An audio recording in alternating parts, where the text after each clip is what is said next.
Hi there. Thank you all for joining. We're going to get started here in just a second. So I'm going to go ahead and share my screen.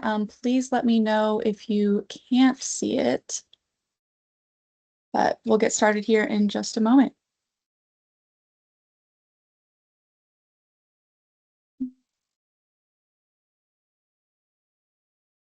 And while we're here, I'll just do a quick introduction. My name is Kenzie. I'm the Transportation Demand Management Specialist at Connect Bellevue. Also have my teammate Jonathan here, who is our social media lead. And Steve, if you'd like to introduce yourself as well. Sure. I'm Steve Rodriguez. I'm the head of marketing for Ride Panda. Awesome. Yeah. So I'm going to talk a little bit about a couple of different micromobility options. And then we're going to have Ride Panda speak briefly about their bike rental service as well. And then I'm going to kind of tie it all in at the end.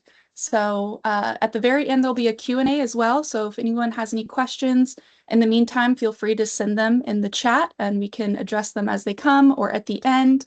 I'm also going to be mentioning some different links and other things, so Jonathan can send those into the chat if you guys want to take a look at those as we go.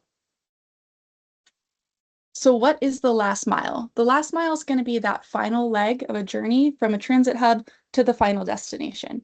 And I'll use last mile to refer to first mile as well, because for Bellevue specifically, because it's small, a lot of work sites are already fairly close to a transit hub, especially if you're downtown. But it's a lot of people that really have to solve for that first mile, getting from wherever their home is to the transit station. Especially with the light rail connecting, across the lake, we're seeing people that maybe are somewhat near the Linwood stations or these other suburban areas that aren't as well transit connected, but still want to get to transit to take that for the most congested part of their journey. Most employees aren't within walking distance of a transit stop, but with the right last mile solution, they don't need to be. And when we talk about why it matters, by expanding a transit stop's reach by just 1 to 2 miles, we can triple the number of people served. So in that way, the last mile is just as important as for why sustainable trips in general are important and why transit is important. Sustainability, reduced traffic congestion, we're seeing healthier commutes and happier employees. There's cost savings for the employees. We see more vibrant communities, and that ties in with the increased local spending. If folks aren't having to pay a toll or pay for gas to get into the office, they're more willing to spend a little bit more money at the coffee shops around town. And they also are just more willing to spend, they're more likely to spend time around their work site because they maybe have to walk to their next transit stop or walk a little ways to get to the office versus somebody who drives into their office parking lot in the garage and then just takes the elevator up to their office. They're not engaging with their environment as much. So some of the main modes of connection we're going to discuss today, kind of in increasing levels of sustainable benefit. We're going to talk about park and rides, some shuttle options, Metroflex and vanshare, cycling, and walking. For park and rides, y'all have probably heard of these or heard me talk about them. There's transit hubs that have available parking lots where you can park for free up to 24 hours, and it's just an easy way for folks to get to that transit stop and then take the train for the most congested part of their journey again. The link that Jonathan just sent has lists of all of the existing park and rides, so you can take a look, see what's closest to you, get a read on the capacity, which is important, but also worth noting that, we have the Linwood Park and Ride, which has nearly 2,000 spaces, but it does fill quite early because it is the northernmost station. Within Bellevue, we're on the east side, the South Bellevue Park and Ride, and then the Marymore Village have quite a lot of capacity for the east side rides. When we look at the 2-line and 1-line maps, parking is indicated by these little P's here. So that's an easy way to take a look at where is available parking. And if you don't have any physical maps of the 1 or 2 line stations, let me know. We're happy to get some out to you guys. As for MetroFlex, it's an on-demand pilot service that's offered by King County Metro to serve gaps in fixed routes.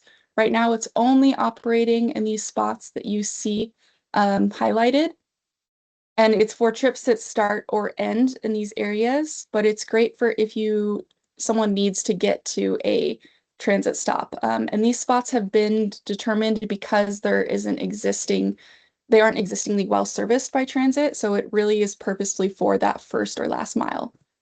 To take a Metro Flex ride, you tap your Orca card just the same as a bus trip.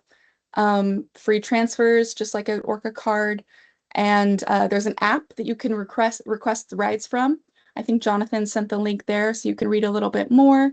And just with all services covered by an Orca card, this would be covered by Orca Business Passport if you are currently offering unlimited transit to your employees at that discounted rate.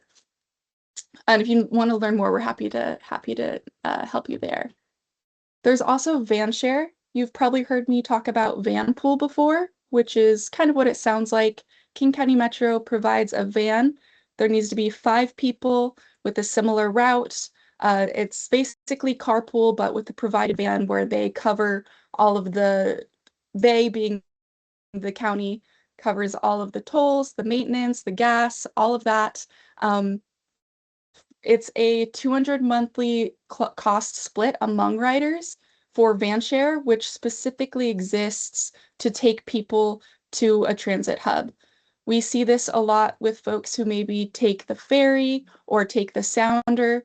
They'll all together pick up each other up and then go drive to the sounder stop. But it also could be relevant for any work sites on the east side that aren't directly next to a light rail stop, maybe a short drive, and then the van can stay there. So maybe the van stays at South Bellevue and people, when they get off the train together, then drive it to T-Mobile or wherever else that isn't quite close to a light rail stop. Oh, the difference between vanshare and vanpool is that the daily commute does need to be less than 20 miles round trip. And again, this is also fully covered for Orca Business Passport customers. When we talk about Bellevue specific solutions, many people may not know this, but scooters were previously banned in Bellevue. They've since changed that the city council's changed that, and they're also working right now to implement dockless bike and scooters. So that's like Lime bikes or Bird that you see in Seattle or in other cities.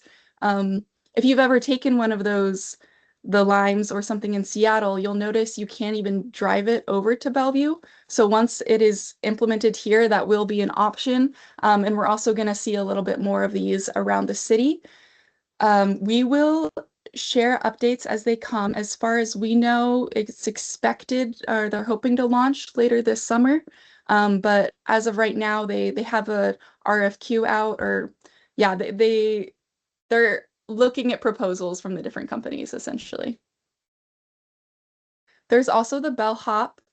You've probably seen these little shuttles driving around, these electric shuttles. They also recently added some electric vehicles, Kia vehicles, so that have the same branding, if you've seen those.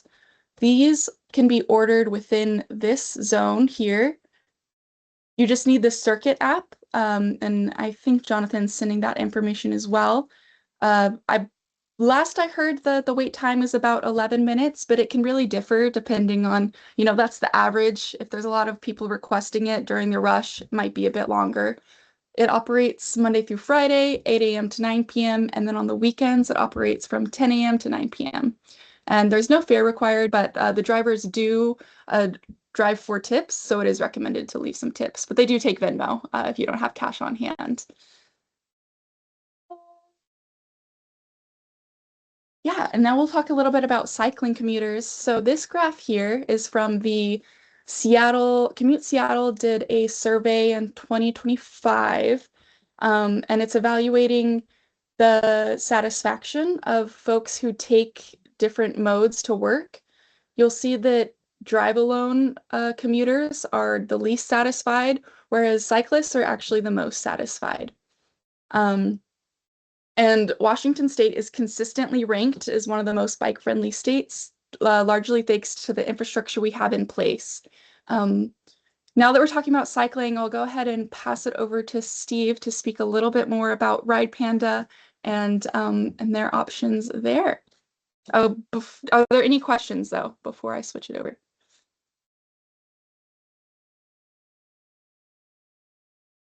All right, great. Go ahead. Yeah, thanks. I love that graph with the sad face on the car driver. That's nothing can be more true. Let me share my screen for you all. Okay, so you saw quite a few options, and including some of those shared mobility options, and Ride Panda gets grouped into micromobility quite a bit, but I will say that we are definitely not shared mobility, and I'm going to go through some of the differences between us and Lime, etc., so that you understand exactly how we are different.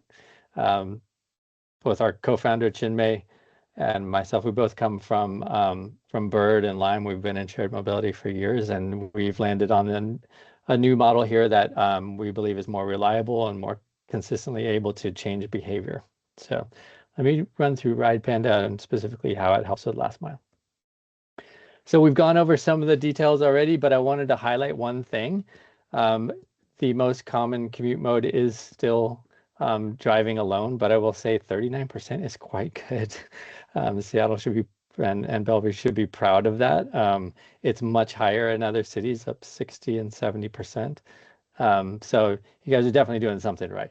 I do think that the two line is game changing, and 93% already live within access of the transit system. So we can have a massive impact on getting even more folks out of their cars.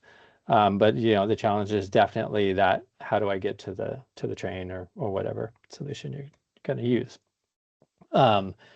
You'll see the sort of downstream effects of this, but as a lot of organizations start out trying to impact, things like the high cost of parking and lower adoption of public transit than expected and things like that, very operational things. Quite often what we hear from the employees who are riding Ride Panda, and we have close to 4,000 riders in the Seattle and Bellevue area, they always tell us about how great they feel. So I think it's interesting how it starts out as one thing, but really what happens is like people start wanting to come to the office more and just are enjoying their commute in different ways. It is definitely that missing link, and I won't, over explain this, but it really is like just getting yourself to and from the transit systems. And if you can do that in an elegant way, then you're gonna, change behaviors and do that. The common blockers that we find to people getting started at this, so like, for example, we're providing e-bikes and scooters and pedal bikes. Quite often, some of those e-bikes are $2,000 to $5,000. That upfront cost is something significant. So that makes it a very, you have to consider quite a bit when you're making that decision. Ride Panda solves that by creating a subscription model that I'll explain a little bit later. So getting those blockers out of the way, people new to biking, et cetera, they just need to get that little extra help, right, to get started. And employers, can do that by making it more simple. And I think that's what Ride Panda can help to do by providing a platform that does that. And of course, educating employees, subsidizing the costs. You may already have budgets that are applied for commute, and you can just utilize that for a new option, something like Ride Panda. So what exactly is it, right? So it's a monthly membership, right? So you pay a subscription, and what you get access to is a vehicle of your choice. And we provide a wide selection of vehicles, everything from a folding bike and a scooter to pedal bikes to e-bikes to full cargo bikes, whatever works for you, because what we found is that's going to be the thing that matters. It's very personal. And we provide essentially the full lineup, and we provide bikes from brands that Specialized, Cannondale, Brompton. So it feels very much like a private bike shop when you go to select your vehicle. But keeping you riding, what we know matters are things like We provide all the maintenance, so you don't have to worry about, if you get a flat tire or anything, we take care of that.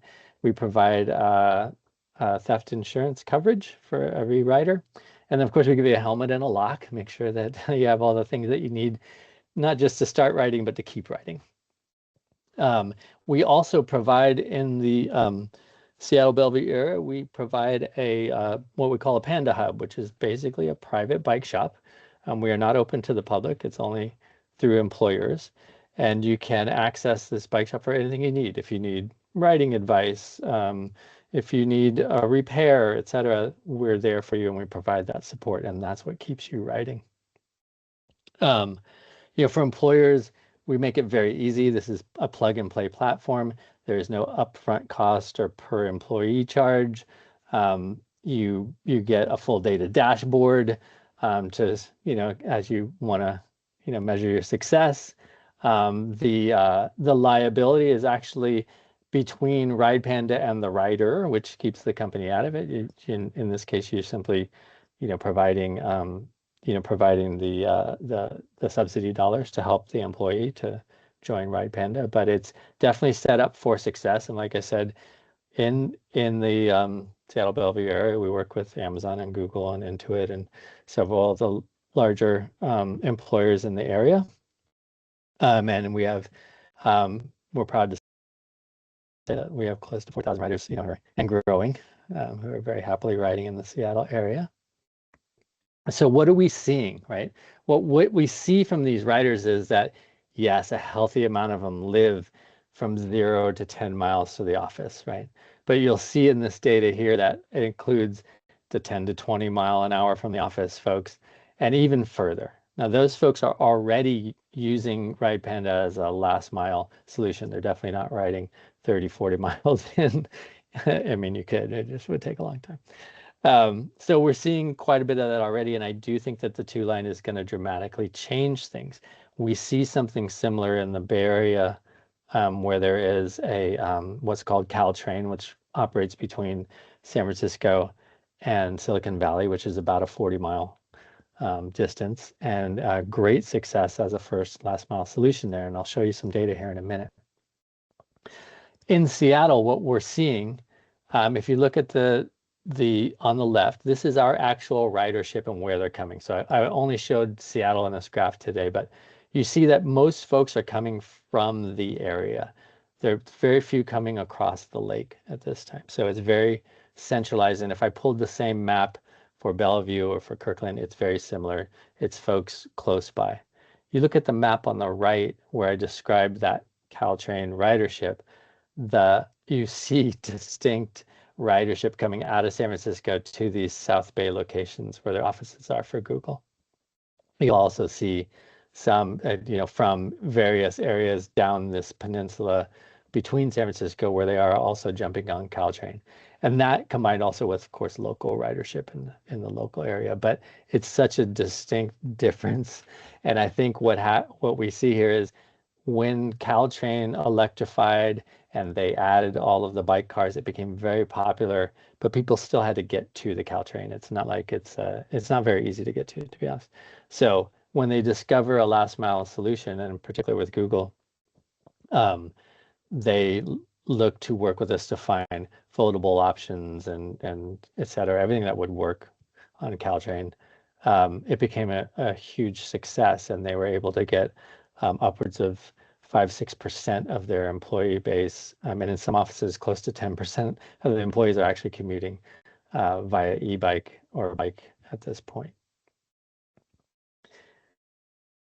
So I mentioned earlier that that our ridership,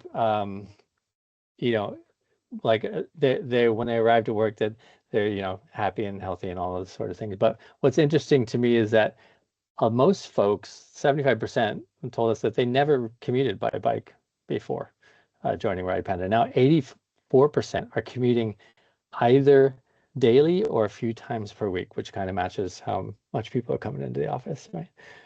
It's been a great success for people that are new to biking. We're not just getting folks who love biking to subscribe and bike on a different bike, right? This is definitely something where those barriers to entry that I mentioned earlier, we've taken those away by addressing them, and are getting people who have never been on bikes now.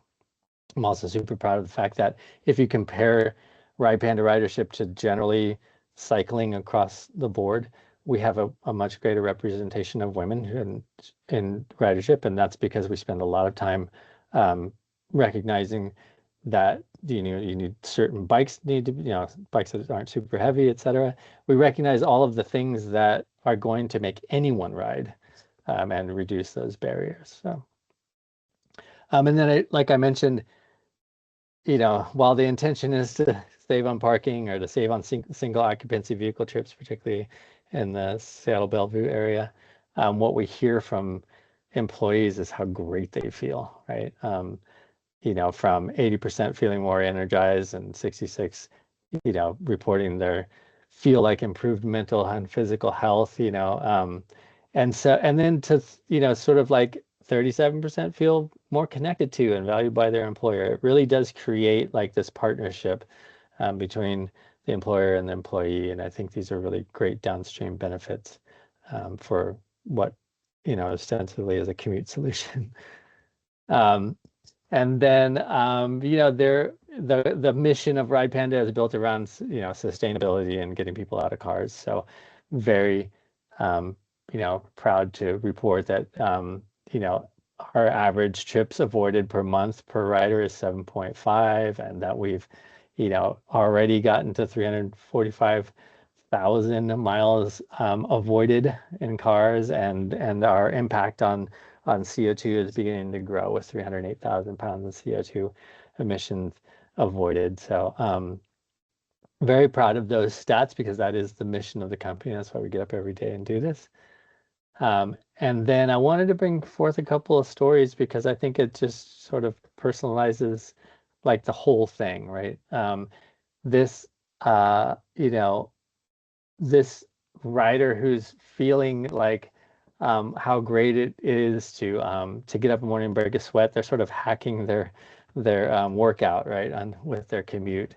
And then I wanted, this rider mentioning that they, have used it almost daily. Well, that's real behavior change, right? And then we have folks that, because this bike is something that you take home and you use it as your own, it's not shared mobility, it transforms the way they, experience their weekends too, or running errands and doing things. So like, this story of a guy who decided to take this epic 100-mile journey was because Ride Panda gave them a bike and changed the behavior, and he just realized something new on the weekends as well. And that's really fantastic. And I think speaks to the connection between the employer and the employee in this case, because it's a partnership. We had one rider here who's logged over 3,500 miles from North Seattle to Bellevue.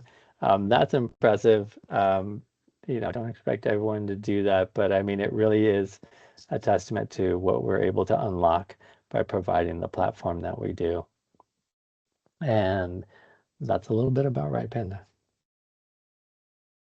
All right. Thank you so much, Steve. You're Does welcome. anyone have any questions real quick, or we can get it at the end as well? All right, cool. I'll go ahead and hop back on.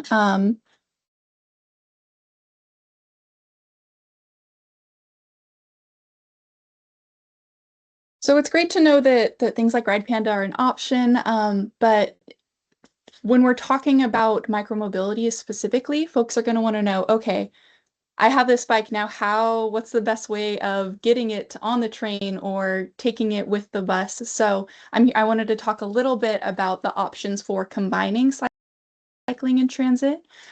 So one is that there is secure bike parking available at transit hubs. There's a link here that, yep, there you go. Jonathan's sending Sound Transit and King County Metro both have a lot of resources about all of the different options.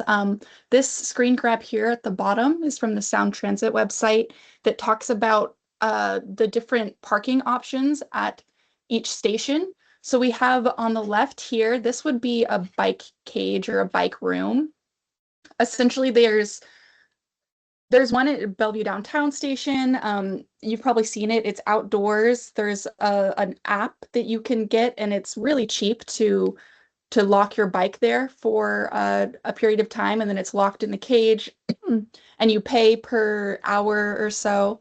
Um, that is what that one is here. On the right, you'll see these are the bike lockers.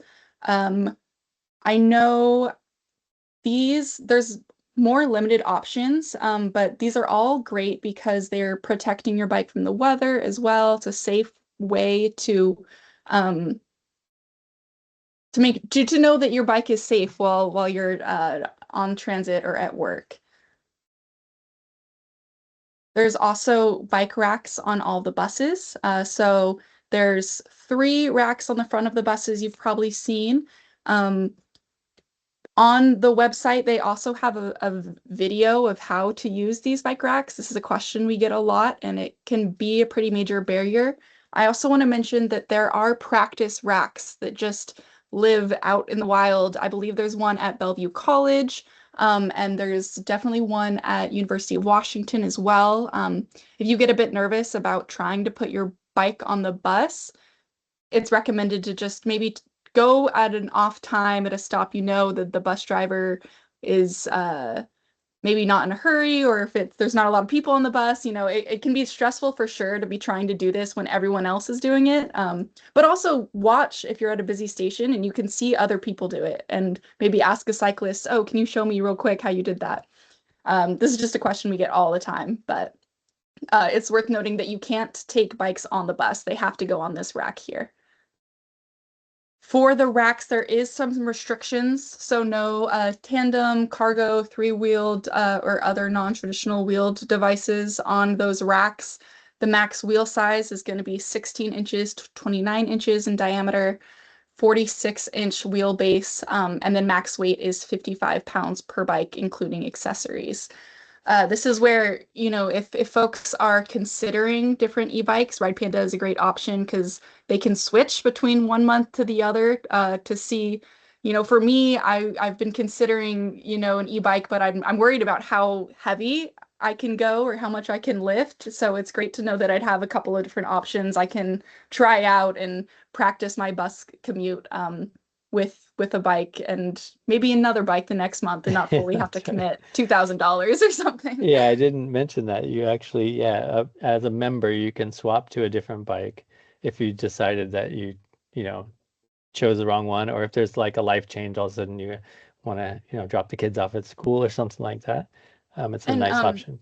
while I mentioned safety as well, is I know you provide the lock. Excuse me. Is there like bike insurance as well that's covered? Theft insurance, yeah, is covered. We pay for theft insurance, so if the bike gets stolen, there's only a deductible. I mean, not on the hook for the $5,000 bike that we may have, let you subscribe to, which is great. And also, I wanted to highlight that everyone who works at our Panda Hub is a trained cyclist and can help with things like how do I get my bike on the front of the bus safely and those kind of things.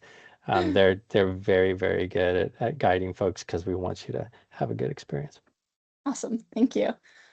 You can also take your bikes on the light rail. So this is a screen grab from a video as well that's being sent in the chat, but essentially when you get on the light rail, you'll see that there's some doors that have a bike on the front of it. So you'll want to get on those doors, and then these hooks here are actually for hanging your bike up.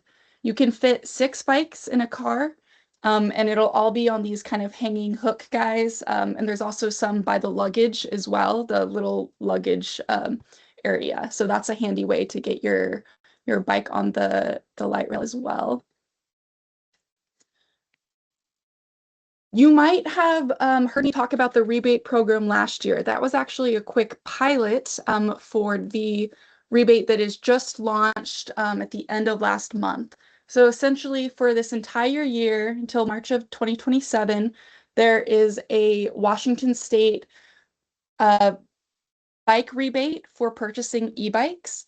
It's $300 for anybody or $1,200 per person if you if you're income eligible. So I think that's if you have an income less than 80% of the county median. The program you can submit at any time. You can submit an application. I've already submitted an application. I think Stan, who is here, he's the ETC at Kaiser. He actually got this when it was just the pilot. He got the rebate and was able to purchase an e-bike through it. So it does work. It's real. Um, you can submit it anytime. It'll cover all monthly drawings because every month they are drawing recipients randomly. And yeah, Washington State residents, ages 16 and up, and you have to use it to purchase an e-bike. You'll be notified and within 96 hours, you'll have to submit proof of state residence or proof of income eligibility if you qualify for the $1,200 rebate. I've actually submitted my application already. You don't have to prove like state residence or anything at the time of application. You will just need to like, send a picture of your driver's license or if income eligible, your tax return within 96 hours of being selected. So the East Side is also doing a bike rebate program. So this is going to be between Bellevue, Redmond, and Issaquah. It is not yet launched, but there is an interest form to be notified. I think, oh yeah, there you go. So Jonathan has sent that one in the chat. We can provide this graphic as well if you'd like to share it with your team. But it's very similar. It's going to be $500 for anybody or $2,000 for income qualified folks. And that's going to be off of a new electric bike purchased at a local retailer. In terms of why e-bikes work for commuters, I know Steve touched on this a little bit, but all the benefits of cycling are also benefits for e-bikes and then just amplified. With an extended range, they make 5 to 15 mile commutes more comfortable, and taking a too far to bike trip making it more realistic. You can arrive fresh to work, even with all the intense hills that we see in Bellevue and Seattle. It's great for the last mile tool, where you can ride to the Lyris Link or bus stop. You're saving money. Employees are saving money on parking costs, fuel, especially if they are able to get that rebate or if they have a transportation stipend that covers something like Ride Panda. Minimal emissions, of course, commitment to sustainability, as well as then the health benefits of, any active commuting is going to be really great for your employees. Oh, fun. Stan just sent a picture of the e-bike he got. Awesome. Um, the things that employers especially can do to promote bike commuting, a major one is going to be having showers or changing rooms on site. These are often, I know my building has a gym, and so the shower and changing rooms there are just kind of an added benefit. And I've been in the gym before and seen folks come in from the bike room that are, clearly like getting fresh to go to the office, and it makes me smile to see that. Sharing bike maps and routes. We have Bellevue cycling maps. There's a really great new map that's come out from Move Redmond that highlights all the local transit as well as bike routes, and delineates between what's just a sharrow, what's a dedicated path, and even indicates kind of how steep the hill is, which is really awesome. So if you don't have any of those, let me know, email me, and I can get you some physical copies of those. There's, having secure bike parking at work, covered bike lockers, or a bike room. In my building, the bike room, when we go to like register for the key card that gets us into the gym, we can also register to get into the bike room. So that's a nice way to know that that's safe. And within our bike room, we have some of those bike maps. Having e-bike charging stations, kind of another infrastructure option. And then, of course, transit stipends for bikes. So offering commuter benefits that can be applied to costs associated with e-bike commutes, bike purchases, locker fees, or e-bike rental subscriptions. Again, Connect Bellevue can help set you up with any of these and connect you with City of Bellevue resources for financial assistance. You may know that the City of Bellevue has a mini grant available for kind of one-time startup costs associated with a starting up a commute program. So you could use it to, upgrade your bike room or put in some bike racks or get started with some sort of commute program like Orca Business Passport. That information we can share as well. When offering all of those, it makes you eligible for a bicycle-friendly business certification. This is by the League of American Bicyclists. It's a national program recognizing businesses that make cycling safer, easier, and more rewarding for employees. So if you have any of these pillars, engineering, which is that infrastructure I was talking about, education, having classes or providing maps, encouragement through incentives or events, staff rides, commuter recognition, having commute surveys or a dedicated bike coordinator, commute coordinator, and then making sure it's all equitable and inclusive. These facilities are welcome to all employees. By offering those, you actually do probably qualify to be a bicycle-friendly business bicycle-friendly business, and Connect Bellevue is happy to help you apply for that. I think the next application is going to be in June, but it's just a great way to get recognition. The certification lasts for 4 years, and then you can kind of get some like expert feedback from folks, speak with other bicycle-friendly businesses, and it also just is some great recognition for retention and all of that good stuff if you're looking to maybe attract some employees that already are cycling. It is okay if I add to that a little bit? Yeah, I just please. I just want to call out that on the education piece, encouragement piece, planning, etc. Ride Panda actually does a lot of that for you as well. I want people to know that we provide, safety skills and route maps and commuting tips and class maintenance classes. We do events. We probably do 200 events per year, fun test ride events. And all of these sort of things can be wrapped up in sort of, because this list looks to me like that's a lot of things to do. But yeah, you'd be surprised how quickly you can get to something like a bicycle friendly certification. So just wanted to throw Yeah, that yeah. in. And I think, we've got a lot of ETCs here. And I think Hmm. just by nature of, having an ETC and the things y'all do in your everyday, you're probably already covering most of this. Yeah. So it looks like a lot, but it's satisfying to look at a long list and realize, oh, I do all of that. Beyond just cycling, things employers can do to promote all sustainable commutes is going to be, again, sharing information, distributing maps, I think I saw Jeremy in the chat ask if he could get this slide deck to share some of this information out with his employees. Yes, we're going to send it all out to you guys. Please share anything that's relevant, any links. You guys can facilitate vanshare, help employees know who lives close to them. Rideshare Online is a tool you can use for that already exists. Please let me know if you have any questions about that too, but that's just an easy way folks can go and check and see if other people have commutes similar to theirs so that they can link up and get into one car instead of multiple, offering benefits such as Orca Business Passport or e-bike rental subscriptions, things like that. Hosting events without cars. This is kind of a fun one people don't think about, but if you have some sort of team outing, make it something that's walkable. You guys can all walk to the coffee shop next door or something else, maybe happy hour after work nearby. You show employees that the neighborhood or the environment your work site is in is accessible on foot. In that vein, hosting a walk the block, so lead a guided walk, pointing out nearby transit stops, bike routes, and connection points from the office.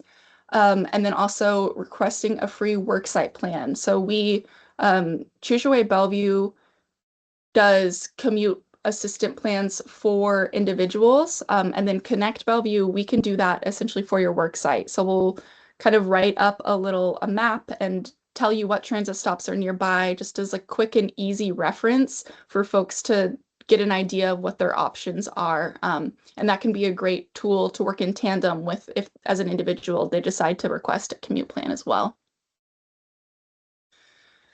So we have some upcoming events I want to highlight. Transportation Transformations is going to be coming up on April 24th. This is a really fun collaborative event we're hosting with Commute Seattle and Move Redmond. It's kind of the first time we've done one of these. And Commute Seattle, Move Redmond are basically Connect Bellevue, but for their respective cities. So they're also transportation management associations, which is what we are. So it's going to start at Judkins Park, and we're going to have a Sound Transit rep give a tour of that facility. Then we're coming over to Bellevue, and the president of the Bellevue Downtown Association, Patrick, is going to talk about the history of the Bellevue Transit Center, which is actually really fascinating. We have like a whole archives in our office. So I was like looking back at old pictures and stuff, and I'm excited that we're going to talk about that and share that information. And then we're going to take the light rail again to Redmond and hang out at a coffee shop. And, it'll be a great chance to not only learn, but talk with other transportation coordinators in Redmond and Seattle and kind of learn a little bit about maybe struggles they're facing or things that have worked well for them. That's going to be the Transportation Transformations, that second link that Jonathan sent there. It's free to sign up. Highly recommend it. There's going to be some special like Sound Transit swag too, so that's exciting. And May is Bike Everywhere Month, so there's going to be a whole ton of events. I'm sure Ride Panda is having a bunch they're doing. Most important to know is probably going to be Bike Everywhere Day. So that's going to be Wednesday, May 13th. All across the region, there's going to be special celebration stations. Connect Bellevue has one at the I-90 trail, and then Choose Your Way Bellevue is going to be at the 520 bridge alongside Kirkland. It's really fun. There's a lot of fun freebies. We play music. There's bubbles. I don't know, all kinds of crazy stuff. And it's Cascade Bicycle Club that kind of oversees that. They are also a great resource for any sort of bike things. They have bike rides, bike classes. We are using them for bike classes in May. So on the 29th, we're going to have two different classes that are free to attend at the Bellevue Downtown Library. The first one is going to be Intro to Commuting, bike commuting, and then second is going to be maintenance for every commuter. So really kind of talking about how to change a flat, things like that. We have some materials. I'll send those out as well, just some flyers you guys can have in your office to share with your employees, encourage them to come. It's little things like this that can be a barrier too, is folks not knowing, little things that are easy to learn, and really informative. And then all throughout May, we're having kind of a bike bingo. Choose Your Way Bellevue is hosting this, but there's opportunity to win gift cards, and there's like fun scavenger hunt bingo game aspect of it. If you guys need any help hosting your own bike events, please reach out. We're happy to help however we can. And yeah, let me see. Oh yeah, so that's kind of all of that. If you guys have any questions, please let me know, reach out, email us. Any questions for Steve as well. Yeah, and also reach out to Steve about if you want to go try out some bikes. We did that. It was very fun. Yeah, we're happy to host people at our hub. We also do on-site test ride events if you want to have one for employees. Happy to do that as well, and we'll reach out so that you all have the presentation I gave and are able to connect with us directly. All right. Perfect. Well, thank you guys all so much. I'm going to send all of this information out and hope you have a great rest of your day.